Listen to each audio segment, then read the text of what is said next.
Hello and welcome to the Parenting Tools podcast. My name is Jason. My name is Jordan. And I'm Sam. Whoa. Hello. Hang on a second. Is that all right? Yeah. Sam, who is this? Who is Sam?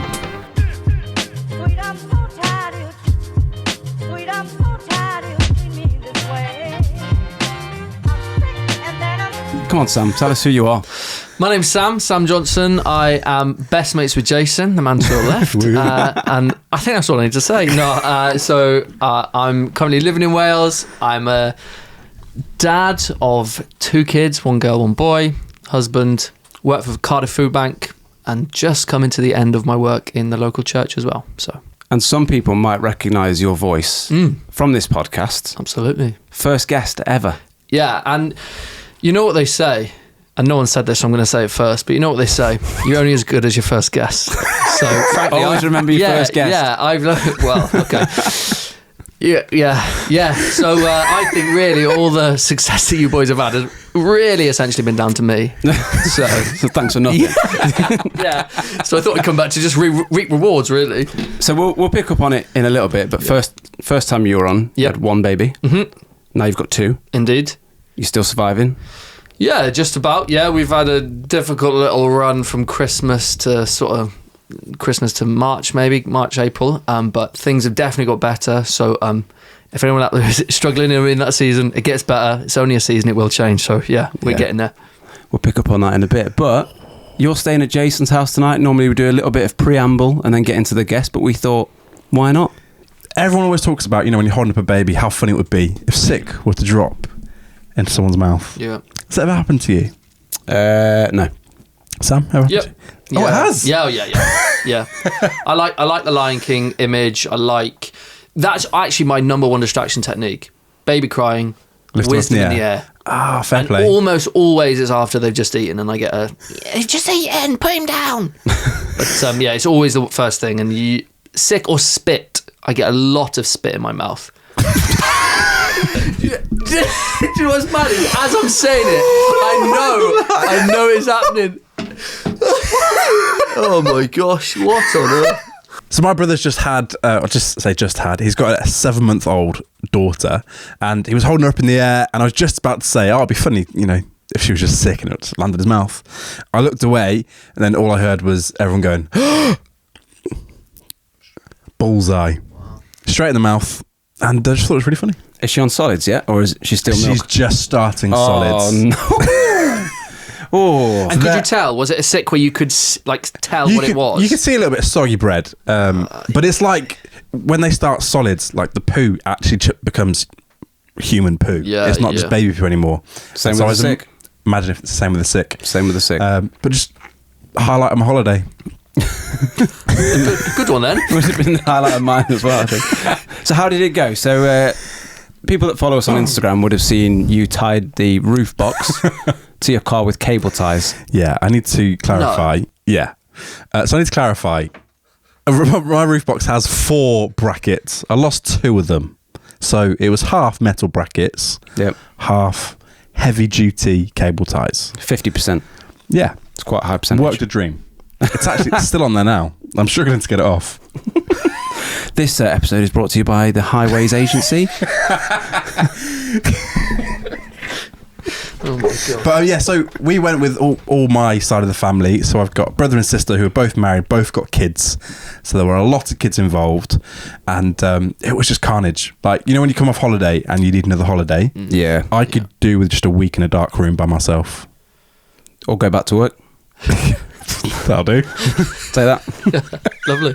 So how did it all go? Like in terms of sleeping arrangements and all that kind of stuff? Were you sharing with anyone? Yeah, so I was sharing with my brother, his wife and their newborn, and obviously my wife and my daughter.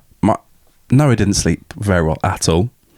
So she was in and out of our bed. We had to bring one of the mattresses into our room on the floor so she could sleep on that. And then but 2 out of the 4 nights, so that's my wife, she fell asleep, putting Noah to sleep, and I couldn't get her up. Like, I tried. We had films planned, food planned. She would not move. She went to bed at 8 o'clock 2 nights in a row. Is that what you're saying? You couldn't get her to move, or were you just like, oh no? No, I tried really hard while you're just chilling by yourself. I was shouting and everything, and you wouldn't move. No, genuinely tried really hard, like poking her, talking to her, and turn the light on. Nothing. Wow. So she slept well.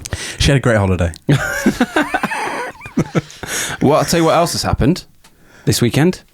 What was that? King's coronation. Way. Pretty big deal. I came to your house. You did? I All think. the How kids? many people do we have? There was loads. I was not expecting that many people. Neither was I.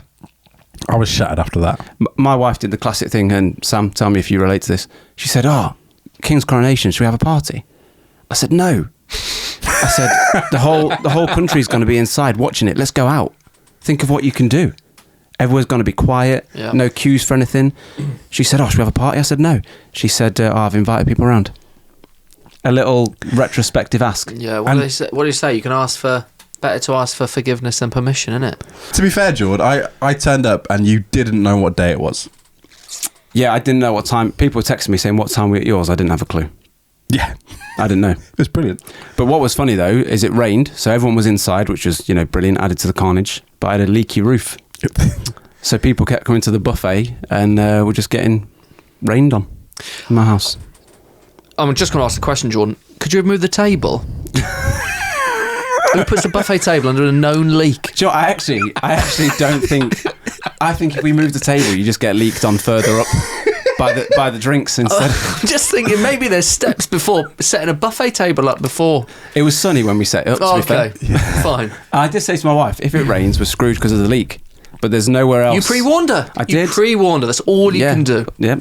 Well, she didn't give me any pre-warning. She just told me after the fact we were having a party. And she does it well, though. Everything was colour coordinated. Oh. Even the kids' toys was in the theme. Yeah. That's impressive. Red, white and blue plasticine. Play-Doh. What's the difference? Oh, I don't know. Not a clue.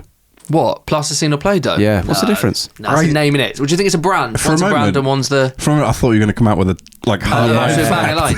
I wish I'd have said it with more confidence because it sounds right. Do you know what, at the Olympics where the jumpers they have a bit of plasticine, don't they, to see if they've overstepped the mark? Is it Is that what really? it is? Yeah. So it's like literally makes It's just it a little indentation. Yeah. Is it plasticine? Maybe it's just rubber that bounces back. 'Cause now I'm thinking someone has to reset it. Imagine that being your job at the Olympics. If the You're just like, commentator referred to it as Play-Doh. yeah. Oh, yeah. There's a mark in the Play-Doh. Yeah. He's not gone It's for Olympics. just a row of kids that come on and roll it back up into a perfect line. Right, back off now. Oh, man. No, they are different. Plasticine is oil-based. There you go. There we go. Heard it here first. So plastine's way worse. No one wants an oil-based toy. Surely. I don't know if you watched much of the King's coronation, but all I could think the whole time is I would hate to be there with toddlers, trying to keep them entertained. I thought the same, but just I'd hate to be there. It's just far too many people. Yeah, to be fair, that is the worst nightmare. In the rain. Horrible. If you need the toilet, what do? You're Gotta just let it go. crammed into the mouth. Yeah. And when they went down not to get too into the details of what happened, but when they go down the main aisle and then they go left into the sort of altar bit, you just sat looking at other people. It's just 3 rows of people looking at each other in hats, isn't it? That's all it A little is. standoff. Yeah. Little religious Mexican standoff. Well, one thing I did notice that while at the party, I was listening out for just common phrases that parents say. Oh, Not man. even relating to parenting. I overheard one dad go, "Yeah, it's all I wear now. I'll only wear trousers for work." What a rule. What a rule. Did he have anything on? Yeah. Yeah, it wasn't work. What was he wearing? Just stood in his pants. Listen, I've got a rule and I'll stick to it. Yeah, we could have easily played coronation bingo with my mum and mother-in-law. The amount of times they said, "Well, he's old, but if he lives as long as his mum, we'll get 20 years out of him." Meghan and Harry talk. A lot of that coming up. Yeah, I met. But talking about that kid thing, how do they do it with the princes then? Like, how do they get them in their... I was going to say costume. I don't think it's quite an outfit or whatever they call it. Regalia. And the war medals. Yeah, I went to the potty. How on earth do they do that? So I have them stand there and just like... My wife said, and I quote, "Prince Louis must be calpolled up to his eyeballs." They just sedate him. I was going to say, I heard that a few times. There's just people with strings above, like in the arches of the church, just controlling these children. like puppets. No, honestly, if I could do church like they did church for the coronation, we'd be thriving on a Sunday. As it goes, we're not. We can't keep them still for an hour church service. Oh. Never mind one that's being broadcast nationally. Yeah. They did well. They did so well. They did it good, to be fair. To be fair. To be fair. Kids are the best bit. So, Sam, we're going to get you on to talk about not just the royal family, but your family. Whoa. My royal family. How's things with two? How are you finding it? Well, I found it a harder jump than 0 to 1. I know lots of people have their opinions, 0 to 1 or 1 to 2 or then 2 to however many people end up with. I found 0 to 1 was like, okay, my life has changed, but this is what life is now. 1 to 2 was, I love Betsam, my daughter, my 3-year-old, with all my heart, and now I have to re-engage this love, or sometimes feel like I have to split my love. Certainly I have to split my time. How does that work? How do I engage with that? You know, the process of going back to nappies and crying for no reason, not being able to communicate, and so I had my concerns and my worries. It's been positive. It's been lovely. Betsan has been absolutely lovely with Evan. Evan's my son. He's 7 months now. So she's been fantastic with him, but it's been a learning curve. It's been a learning curve, and me and Nia Nia, my wife, sorry, we've had to learn how to communicate healthily, because sometimes we do it well and sometimes we don't. Sometimes it's why did we do this to ourselves? Why didn't we stop at 1? Like with 1, we had everything. We had everything, and you look at this screaming baby and you don't know what's going on. You think, and you can have a moment of that, but actually then communicating well with each other and getting yourself out of that, because it's not going to be helpful to sit there in that. So we've had good moments, bad moments, but we're loving it. We're at a much more settled time now, around 7 months. Evan's much more settled, so we are enjoying it. Yeah, for sure. I can relate to that. So with one of you can easily tap out, or you can say, look, you go have a rest. With the 2, there's more times that you need both of you, so there's less opportunity to kind of have that time out. Honestly, this is a serious consideration for us at the moment. This is like pre-season. Teams are in talks about transfer windows. Yeah, and it's like we're not sure if we're worth the upfront investment. Lovely analogy. And like you talk to other parents or the managers, and they're going the same thing. They're going, do we want to hit the reset button? Yeah. Like we've just got to a stage where it's actually becoming like a lot more enjoyable with all of our time. We're getting more sleep. Yeah. Do we want to go back to that again, but also with now more responsibility? And that's one thing that scares me, and like that's the barrier for us to think about having more kids, is like how our time feels already so divided. To then add in another one, is it like a full 50% divide again, or is it like only 20% more effort? Yeah.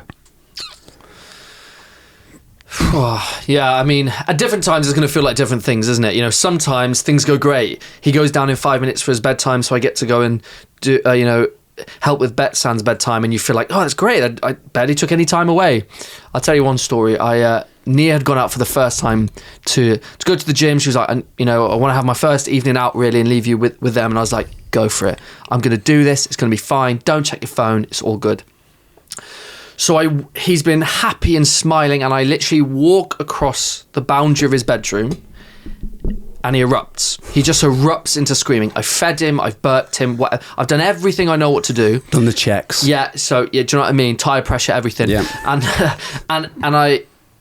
I'm going, okay, and I'm keeping calm, and I'm like, all right, Evan, patting his back and singing as nothing. So then she's getting upset, and as we all know, kids are tired, become slightly less reasonable than usual.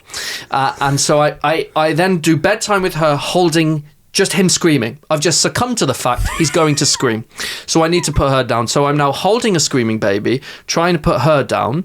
So I have the frustration of my wife being out and her wanting her not to stress. I have my daughter who I want to spend time with, who can actually engage with me and seemingly give me some love, as opposed to this sort of bomb of a human being, a sack of bones and skin, gently put.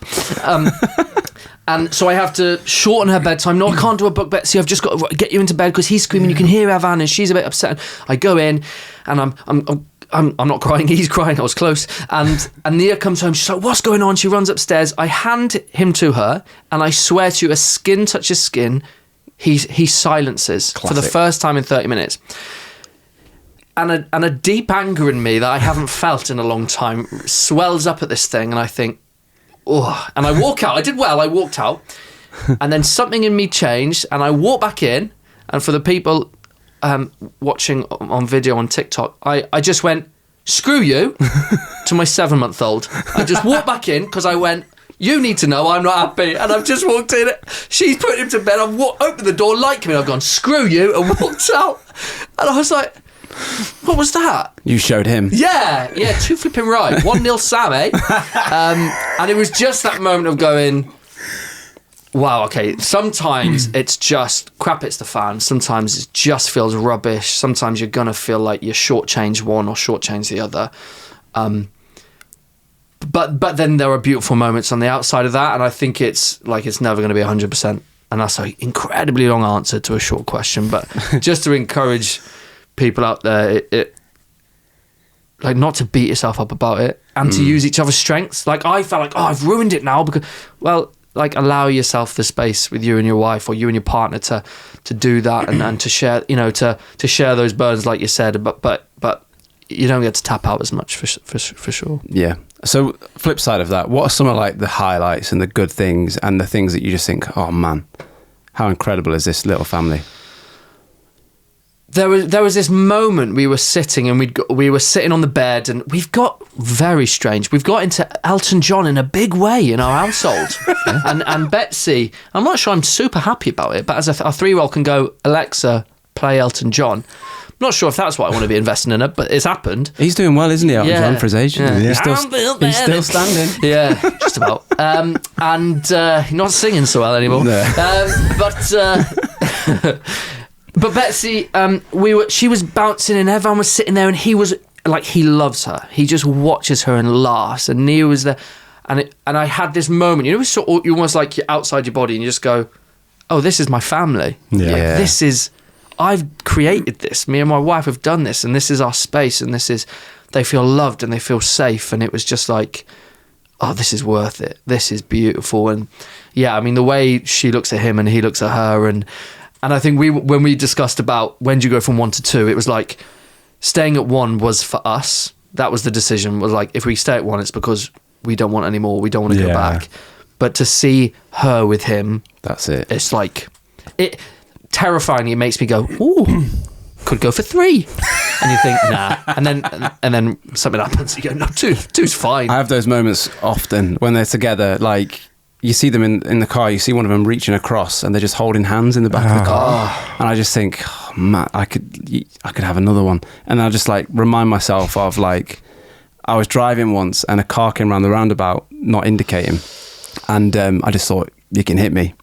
You can't make me feel worse right now. Flip. And I take myself back to that moment of, I'm not sure I want to go there. Yeah. Like, I was so tired. I genuinely thought like a car hitting me wouldn't make me feel worse. Flip, man. And I'm sure it would have, but I have to remind myself like and weigh it all up. Yeah. And then I remember you saying you'd rather go to 4 than to 3.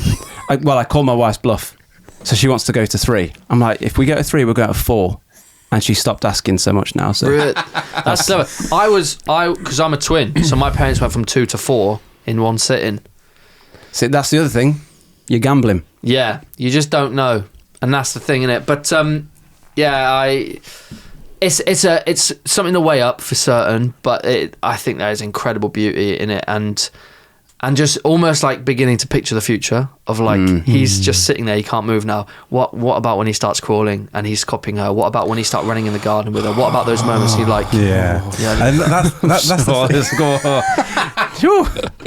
But that's the drive. That's the driving thing. Like we see how she interacts with like her little cousins. And, and like it's almost like wanting to give her that. And like you said, we're quite happy. I'd be quite happy if we can't have another child. That's fine. But actually, if we can, and that gives something else for her life. And obviously, as parents, you love your kids anyway, so it's just more to you. Yeah. But it's seeing how she would respond to them. Almost kind of go, that's the price we're willing to pay for the first really rough few months. Yeah. The other day, I got him to. I could hear that she was awake. I said, "Oh, Mila's awake. You can go into her room if you want." And he just went, "Morning, sweetie girl." I was just like, "Oh my goodness! Like, why'd you have to say things like that?" It made me want to go again. I call him Buddy. I'm like, "How you doing, Buddy?" So Betsy will run in and go, "Hiya, Buddy. Hiya, Buddy." And then he's crying in his car seat, and she'll go and rock him. "Evan's crying, Daddy. It's all right, Buddy." Or like if we're in another room, like if we're making a bottle for him and he starts crying, we go, "Okay, Evan, okay." And then he'll start crying. She'll go, "Okay, Evan, okay." Like that is class. And you think, oh man, this is amazing. Have you found yourself like, not in a negative way, but maybe in a positive way, comparing them to each other? If you can remember what Betson was like when she was younger, have you gone, "Oh, I don't remember her doing this," or "This worked with her but it's not working with him"?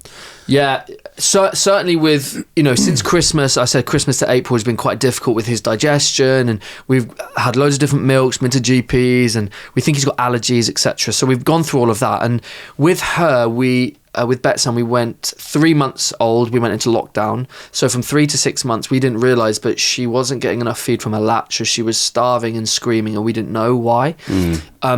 But the thing with that process was, so 3 to sort of 6 months for both of them have been horrible. But the thing with Betsy was, when we found out and we fed her, it stopped.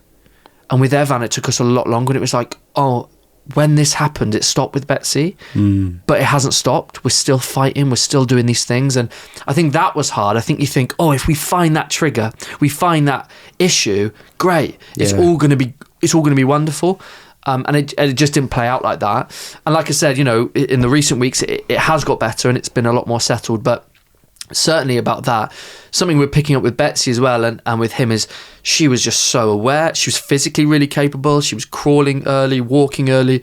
He's just quite happy to sit there like a blob, really, and just sort of blob out. And it's like, so then I don't want to put my expectations of her on him, and I think that's the difficulty, because I don't want to wish away time, but I'm excited for him to start crawling. I'm excited for him to be able to reach things or whatever. So, do you know how good it gets? Yeah, totally. Yeah. So then it's like, oh, well, why don't you get there, rather than just letting him be a 7-month-old and me be the 29-year-old and me deal with my emotions rather than asking him to do that himself, Yeah. So I suppose it's because there's not, you're first, they don't have a toddler come and push them over every time they stand up or like try to crawl or pull their leg or whatever. Yeah, or pick them up by the head. I was telling you before, the first time Betsy tried to pick him up, she just thought, well, he needs to go upwards, and where's the highest thing on him? And so she just sort of clasped him with both hands on his ears, both ears, and lifted him up, and I just saw his body extend as he went upwards. So we've had a couple of lessons on lifting, bending with the knees. What makes me laugh about that is that babies will often just repeat the behaviour they see. Yeah. So where is she seeing? Do you know what I mean? There's no one picking their babies up by their head. Yeah. So what makes her think this is not the right outside way? Of household? No. This is the right way of doing this. Yeah. I've seen this before. Yeah, it scares me though, because how she treats her dollies is sometimes worrying. It's like, right, throw him in the basket, he's going to shop with me, his head down, do you know what I mean, a little dolly. I'm thinking, if you ever get hold of Evan and I'm not around, I am in trouble. Just taking Evan to the shops, Dad. Like, no, where is he? So. Oh man, that's funny. Oh, can I ask about like work? Yeah. In the same with like with Nia and like with you, because last time we spoke to you, were you starting your new job in food bank? Just about to start, I was, yeah. So, for context, you do the same job as me in the church. So, you pastor a church. Last year, you decided actually you want to work full-time for food bank and do the church in your free time. Yeah. Whilst having another child. Sorry, free time? Yeah, exactly. What's that? Costly time. Yeah. How has that been? Tough. Really, really tough. I mean, and work around church, it's a lot about vocation, a lot about calling. There's a lot of that sort of language that goes on. So I knew that it was going to be a sacrifice. I was honoured that the church would like me to give that sort of type of working a go. But it's just been quite hard. I love being a dad. I love being with Betsy and Evan, and so yeah, I've tried to balance it as much as I can. How I've explained it, I've recently made the decision in June to step out of my church work. I recognised I was near burnout. You know, physically, I've never been more ill than I have been recently. Last 4 months, I've struggled with vertigo, which I've never struggled with before. That just sort of comes out of nowhere. So I've had some signs telling me you're right at the edge now. So it was coming to that point where I had to make a decision. And, you know, it was those moments of come home from work 5:30, brain switches off from work, spend time with the kids, and either out again at 6:30 to get to church to do church stuff, or get the kids to bed 7:15, 7:30, and I'm opening up my laptop. And people have said to me, oh, you know, your sacrifice, oh, that's a lot, you're doing so much. But honestly, like, it was my wife's sacrifice, because Nia had evenings on her own again and again and again. Even if I was in the house, I was writing sermons, rotoring stuff, doing some vision planning, whatever it was. It was just this constant for her. For me, yes, but for her. And so I found that balance difficult. She has had so much grace with me, and but we've had to just keep communication open. I've had to review that process as we've gone along, and we've come to the point now where it's like, for the good of my family. And I always said, and I would say this if it was church work or regular work, I imagine for many of the listeners, you know, family comes first. I am only as good to my family as I'm healthy and as I'm sane, as I'm doing okay. But also, I'm more important than my work. And work, whatever work we do, can sometimes become this thing that says it's more important, it's all encompassing. And I don't know what people work at. There's, you know, huge variety. But for me, I and my family are way more important than my job. And this was the moment where saying my family comes first was either a truth or a lie. And so, you know, I've made that decision. It's been difficult, but the church has been great, and I'm looking forward now to getting to engage a little bit more with my family in evenings and weekends and stuff. Yeah, I think that's awesome that you've recognised that. I think a lot of people, when they become a dad, they're like, oh, I'm a dad now. But for me, I'm still a husband. Yeah. Like, that is still, like, on par as the most important relationship in my life now. Yeah. My wife doesn't suddenly become second, third, fourth priority. Yeah, she can look after herself like a child can't. But we've had comments before when we said, like, where do you get the time to exercise? People go, oh, finish work, put the kids down, go to the gym. So, well, actually, that's my time to spend with my wife. Yeah.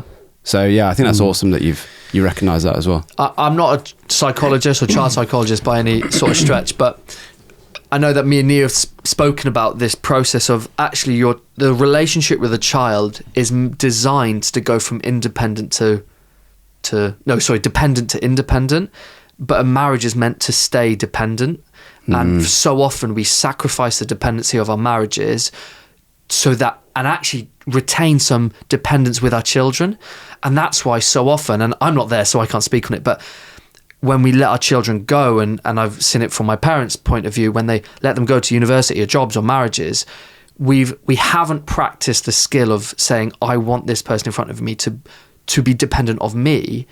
And so often we've sacrificed the relationship which is meant to be dependent, this man and wife, or this marital relationship that is designed to stay together. And so often we sacrifice that which is meant to be forever with our relationship, which isn't meant to end with our kids, but they're meant to go off and live their lives. And I think that for us, it's just been having that conversation. Well, this might invest in me, but what's investing in us? And to be honest, we went out last night for a friend's birthday. It was our first time out in 7 months. It's the first time we've been able to go out with it, you know, without the kids, and that was lovely and that was brilliant. But maybe upon reflection, we needed to go, yeah, we could have invested and should have invested more, but we've got a little bit of time more coming, so hopefully that'll get better now. And I think the reason I ask is because I think a lot of people are facing this tension, and like for us it's church, for other people it's careers, passions, the gym, like so many of the things are competing for our time. And like for us, when we moved where we moved to, which about 2 years ago now, that was very much forefront and center. We need to have more than just one night a week together. It needs to be the most dominant thing, because my career, whilst opportunities will come and go, my career will always be there. And like, it might not proceed as quickly, but I'm going to be doing it for most of my life. And so actually, if I want to have the best of both worlds of actually enjoying my work and enjoying my family, it's the priorities thing. And it's sacrifices do have to be made. And yeah, I'll be a little bit chubby because I can't get to the gym, but one day it'll sort itself out. That's what all fat people say. Yeah. Oh, that's awesome. So first, you mentioned when you first on that your wife had a tricky birth. Yeah. First time. Yeah. Things weren't smooth. She was in a bit of a bad way. Yeah. How did that play on your mind, if it did play on your mind, second time around, and how were things this time around? Yeah, massively. So we were a forced C-section, so there wasn't an opportunity for natural birth. It was quite odd. C-section was very strange, like a planned C-section. We were given a date. We went in. We knew we were going to be coming out with a baby. So it was. I mean, huge shout out to Prince Charles Hospital in Merthyr Tydfil. King Charles. Wow. Okay, come on. Less of that, Lord. So we went in and we just expressed it, and they were so good with us. They explained everything. The anaesthetist. The guy does the anaesthetic. He just explained everything and just really put us at ease. And so that was a much nicer experience.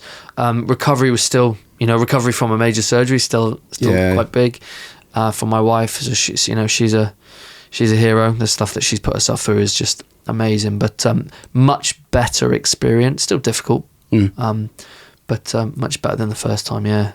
And how's that moment when you introduced them to each other, the two kids? Oh, how did we do it?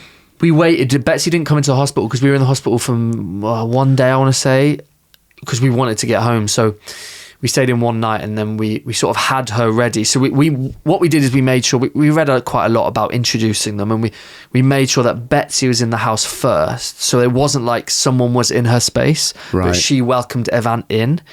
And then whenever we had people come around to see Evan, we made sure that she introduced people to him. She said, "Come and meet my brother." Oh, that's so it nice. wasn't like people were coming in and ignoring her, but she was part of this process. So that was really lovely. She gets a bit of ownership over that process. She got to show off her little brother. Obviously, the being delicate around her tiny baby was like, "Oh, what's that?" Bang, straight in the eye or straight in the nose or whatever it was. Always the eyes. Always the eyes. Yeah. But yeah, I think those things, and I'll never know because we wouldn't have known anything different. But I think they really helped her sort of say, "This is my space. So you're welcoming me in here." But I mean, even when we had Evan in our room to sleep in the next to me crib, I'd go, have a nice sleep in the bed. Not because I can't speak, but that's how she'd speak to me. And she'd say, "Sleep well with Mummy and Evan in the bed." Like she didn't have that jealousy, and I understand it might be different for people, but for us, she's been an absolute gem with him. So it's been a treat. I've always wondered, how do you introduce kids to like newborns? I just assumed it was like cats. Let me explain myself. Go on. We had a cat that was really old. Come on now. And then my sister decided to get another cat, and they advise you to, similar to that, the main cat has the dominance in the house, and you introduce the newer cat like through a window so they don't feel threatened. We did that. We threw him through a window. I'm glad you've enlightened me there. I'm glad you've compared his children to cats. Yeah, thanks. It's like because until you have a second child, you don't really think about it. And so I had this vague image in my head of just a newborn and a toddler just staring down through a conservatory window on a pulley system. Can I ask you then about that? Because in our relationship, Nia is the one that does all that reading up.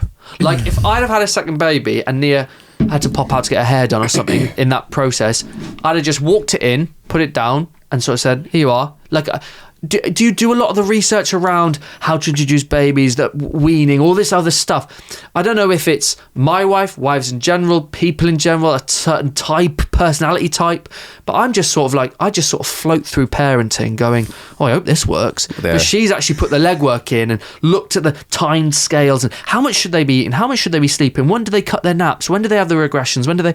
And I'm like, I mean, yeah, if she went out for a week, I'd be in trouble, I think. That is me. Just floating through. Yeah, just trying to get by with keeping them alive. Yeah. That's it. Well, I get sent links to studies by Emily all the time. Really? And when it was pregnancy, I read quite a lot. I read some books, made sure I was prepared. Yeah. And then Emily just assumed that I continued reading and researching on my own. Yeah. Self-learning. This would be probably the time when she listens to this and realises that I learn everything through TikTok now. I was just going to say, the most I've added to our parenting is sending her parenting humour reels on Instagram. Look, the husband doesn't do anything here either. And I send it through to her. Or it'll be she'll send me something and I go, that doesn't sound right. So I'll Google a response. ChatGPT. Yeah, well, I've started to invite experts onto the podcast. Is that what you've done? Yeah, for things that Just to ask them personal questions. Yeah, we couldn't get Luca to sleep past 5 a.m, so we invited a sleep expert on. And have those things helped? Yep. Yeah, for sure. But then, the collateral, not damage, but the collateral uplift is everyone listening. Yeah. Gets to experience that. Collateral uplift. Trademark that. Get that trademarked. If you're listening, that's mine. Sorry, continue. The collateral uplift is, people will get to eavesdrop on the conversations and benefit. I was going to say, I thought you were going to say, so my point of reference is, if you're having trouble, create a podcast and invite specialists on. Yeah, for sure. And you can buy our course. 10 steps to creating a podcast. Supported by Gary Vee.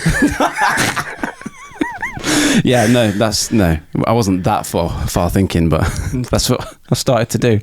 So yeah, when there's an issue that arises, just invite a guest on to talk about it that knows what they're talking about. Yeah. But that thing that you mentioned, bringing them into their space, pretty cool. Yeah. We did it the complete opposite way. But, and all worked out fine. Yeah, a year and a half down the line. Yeah, the scars have healed and we're all good. Oh no! I mean, there's loads you can do, and you never know how much it's going to do, But we separate boxes for his toys and her toys, but they're together, so they get to. Yeah. No, I do think it's really important, like now, because we are in such like an enlightened sort of period. There's so much information there. Yeah. Actually, I don't think it does us much harm, and like all of our parenting methods are changing constantly because we're learning more, and like. As a parent in like with young toddlers now, you're constantly getting judged for whatever style that you're going for, whether it's you're refusing to like let them cry out or whatever it is. But like, what's the harm? Like, whatever. Just do what works for you. Like, I think this a lot. You hear people say, "Oh, we let you cry it out and you were fine," or "We smacked you and you were fine." It's like, just because that don't worked, show the damage. Yeah, just because that worked doesn't mean there's now not a better way. Yeah, like. If you could find a better way of doing something that provided the same outcome in any other area of life, you'd do it. But with parenting, it's like, nah, just do it the way we used to do it. Do you go in soft plays? Yeah. But you go in? Yeah. Yeah. I mean, yeah. Shoes off, straight on the slide. It all depends how many kids are there. Like we went to one today, there was far too many kids and no other adults in there. You don't want to be the first. No. Oh, see, I don't mind. Only because like Noah's quite small. And so like to help her confidence, usually like one go on the slide and she wants to go by herself. Yeah. But I quite enjoy exploring the soft play. Nah, if it's quiet, I'll go in. If it's too busy, and I've always wondered, like, if they would hire them out after hours just to adults. Yeah, I'm sure they do like side do's and stuff in soft play. Yeah, someone's commented on one of our TikToks saying they've got a soft play and we can rent it out if we want. How far? I feel like I should have told you this sooner. Yeah, how long we got? Podcast on the move.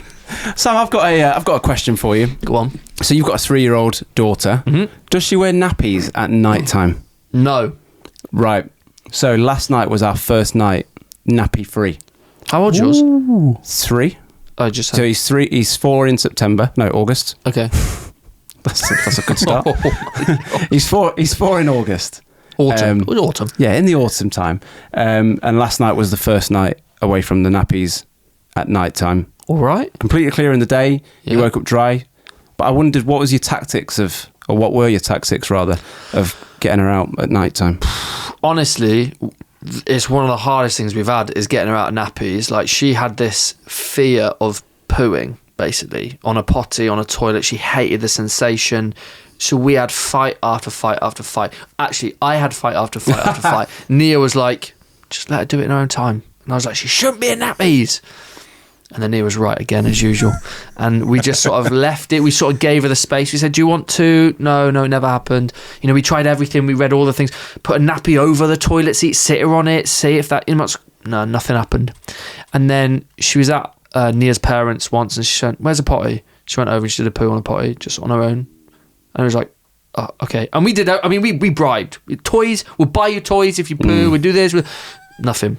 She just did it on her own, and then she'd actually started going without nappies in the nights before she'd done a poo, like on a potty, on a toilet. Like, she began that process, but now it's just some of the prep work, like, right, wee before bed, doing all those little things, ticking all those bits off, building it into the routine. But it sucks as advice, but it'll come when it comes, and it'll take their time. That's what worries me, that it will come when it comes. But so what we did, my sister with our nephew, he's a year older. Okay. And so she would like put him on the toilet at bedtime. So they'd go up to bed at about 10, 11, whatever time. Yeah. Take him to the toilet, he'd do a wee, and then he'd go through. So I did that. And he was just asleep. He was just so delirious, and like I felt so bad because he just wanted to be asleep. He didn't want to be held over a toilet. So you woke him up and put him over the toilet? Not kind of woke him up, but just took him to the toilet and said, do it. Right. And he hadn't woken up. I think that was the problem. Right. So I'm like, we're encouraging him to wee in his sleep. Yeah. So yeah, I'm in the market for some top tools, basically, for some advice. Top tools. I'm a buyer in this market. How do you get your children that are potty trained in the day to go through it in the night? Because I think that's really hard. You don't know what you're doing in your sleep. Is he asking to go without nappies? Yeah, it was his idea. Because Noah's asking now. And like, we're not confident that she can hold it all night, but she is. She's like, I want to go. That's it. He would wake up with a pretty full nappy. So he woke up at 4 this morning, so I was told by my wife, and went to the toilet. And then he was dry in the morning, and I was so proud of him that he was dry. He came in, he's like, Daddy, yeah, my clock's yellow for one. I was like, get in. And then he was like, my pants are dry. I'm like, I'm so proud of you right now. So and then I told him to give me 5 minutes because I was tired. My pride only goes so far. Yeah, we've just gone down the bribe route. So now every single time that Noah does a poo, she'll go off. She'll come up to me. I get 2 stars and some chocolate. Whatever time of day it is, like 7 a.m. She wants it. I'm like, no, you have to wait until later. Yeah. But yeah, you win the stars and chocolate. Do you limit like juice or water before bed? Do you say like not for the last half hour before bed? I don't. Well, we only started this last night. Oh, true. Pretty early on. Yeah, and he just asked for it. You know, we were putting him to bed, and he came out of his room a few times, and then he said, "Oh, I don't want to wear a nappy to bed." We put juice by her bed, so she doesn't. Yeah, we put we do by the bed. Yeah. So, but in those early stages, when she, I think we only started doing it, like being willing to take the nappy off when the nappy was waking up dry, and it woke up dry, and we knew, okay, she can pretty much do this. You have accidents, you have waterproof sheet, the sheet underneath and everything, but and then it's just being aware, like, if you think she's coming down with something, just go nappy, because they will wee themselves. If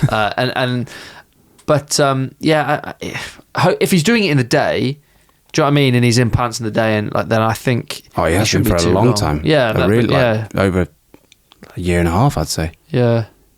So please do, if you've got any top tools, let me know at Parents and Tools Pod, or you can send us an email, parentsandtoolspod@gmail.com. I got another question. Last question? Last question. Oh, I hope it's a good one. I'm asking the question. He says asking the question.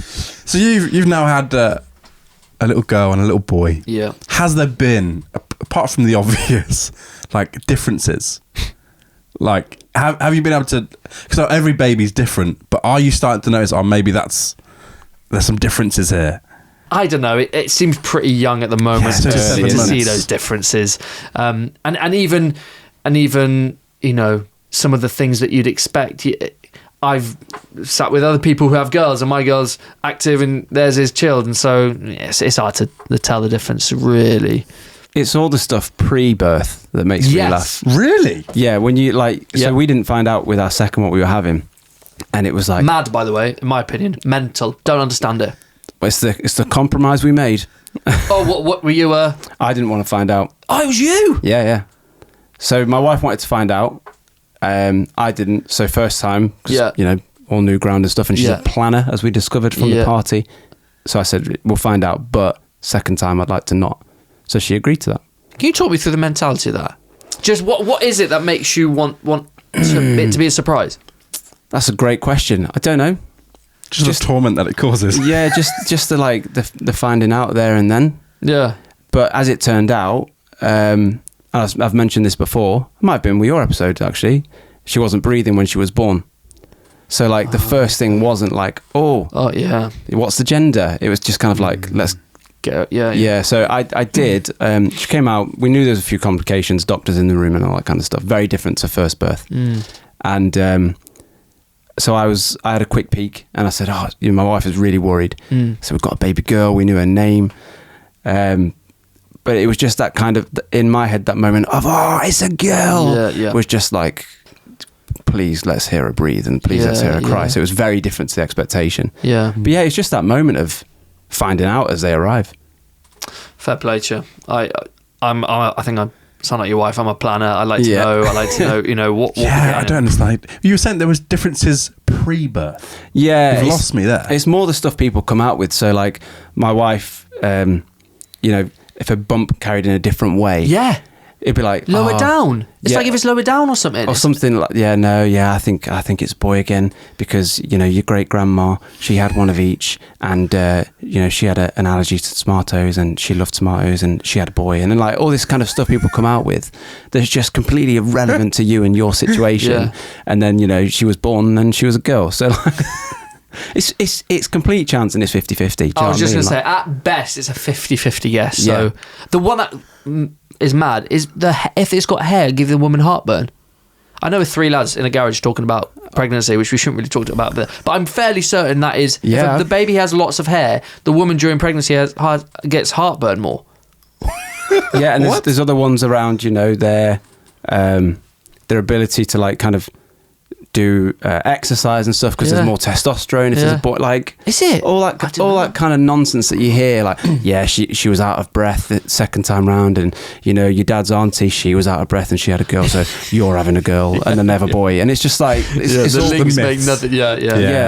what they call them, like wives' tales. Yeah, load of nonsense. But you hear a lot of stuff with that.